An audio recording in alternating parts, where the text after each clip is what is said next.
What's up, y'all? It's story time. I'm gonna be giving y'all the story on the first time I got bit by a dog. This was the first time I was so-called learning how to train a protection dog. I was with this ABC program, Animal Behavior College, and they introduced me to one trainer, and the one trainer they introduced me to was like a Pearly Positive trainer. She was a clicker trainer, and her facility was like in Maryland. I'm not gonna say her name or anything like that, right? But when I was training with her, I also was training with a police canine trainer. Like I was working for him at a doggy daycare, and she knew this. And this Pearly Positive trainer, uh, she didn't like anybody that used any kind of force. Right now, bear with me. This is how I met the person that end up getting me bit by a dog. So this is why I'm telling you the story. All right, so I ended up working with this trainer, and this trainer, the Pearly Positive trainer, she didn't like Cesar Millan. She didn't like anybody use any kind of force. No prong collars, no e-collars. She didn't even like you saying no to the dog like that. Like she was very like Pearly Positive, which I was learning how to train. I didn't really understand that there was a difference between force-based trainer, balance trainer, and a Pearly Positive trainer. I did not know, right? So eventually she would have us doing stupid stuff like hey, write like this would be our homework. We would go to class, we would see some training, and then she would say, go home and write how Cesar Millan methods are inhumane and how they don't work. Like, what the fuck? Like, why am I doing this for? Like, I don't even understand this. Like for what? Right? So anyway, I came back and I wrote a letter, and I basically wrote that Cesar Millan was a great dog trainer. She didn't like that, and about a month later, she failed me in class. Now I contacted the school, told them what she did, and they were like, "Oh, she's a great trainer. She's a great trainer." Well, the canine trainer I was working for, he was a big trainer, and he called the school and told them, "Listen, Sean probably know more than that trainer you sent him to. If y'all don't get this ish right, we're gonna have a problem."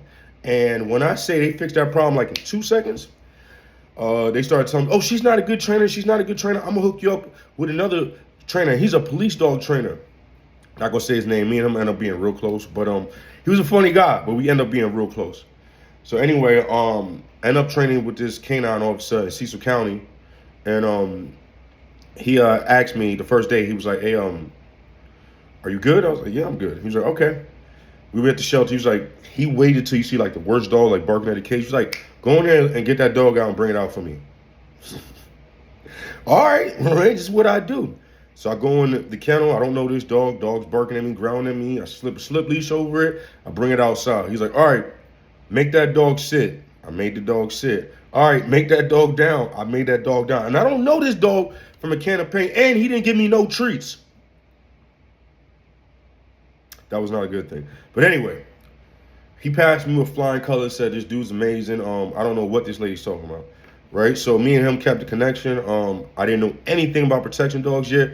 I know he was doing it. The canine cop I was working for, he didn't want to show me yet. Like you gotta build his, like he had to trust you, and that meant like 10 years, right? It wasn't no 3 years for him.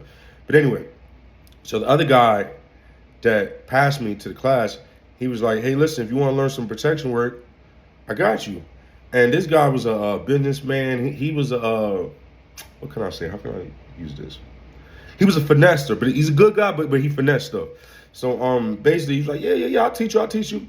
So basically what happened is he found somebody that wanted their dog trained, and he didn't feel like doing this, so he was like, "Hey, I'm gonna teach you." He didn't tell me that. So this dude had a Doberman, and the Doberman didn't have like what we call prey drive. If you're a trainer, you know what I'm talking about. If you train protection dogs, you know what I'm talking about. A lot of Dobermans don't have prey drive. A lot of them are like defensive dogs. And I don't think this is the first dog, if you don't know what you're doing, you should be trying to figure out, right? So he told me to run back and forth, whatever. That ain't work. So then he wants me to agitate dog, walk up to him, look at him a certain way, right? And the dog's like, just, what's going on? So then he's like, "All right, he ain't working. All right," he tells me, "Put on the sleeve, go by the dog's flank, pinch it and twist it." He don't tell me what the dog's gonna do. He just tells me grab it and twist it. My dumb behind was like, "Okay." I grabbed it, twisted. This Doberman turned around. Bam! He didn't bite the sleeve. He bit my thumb. I thought my thumb came off. It felt like a hot hammer hit my hand, man. That hurt so bad. I was like, oh my God. I said, why you do that? He said, because his flank is sensitive area. So why would you tell me to do that? Because he wasn't biting, and we had to make him bite. And he left, and I'm like, yo, bro, but I'm bleeding. He's like, you'll be all right, mate. You'll be all right. Long story short, that was the beginning. Crazy thing is, that was the beginning of me and this guy relationship. We ended up training a whole bunch of dogs, and we ended up being real close friends. And the name of Canine Specialist actually came from him. Crazy story, y'all.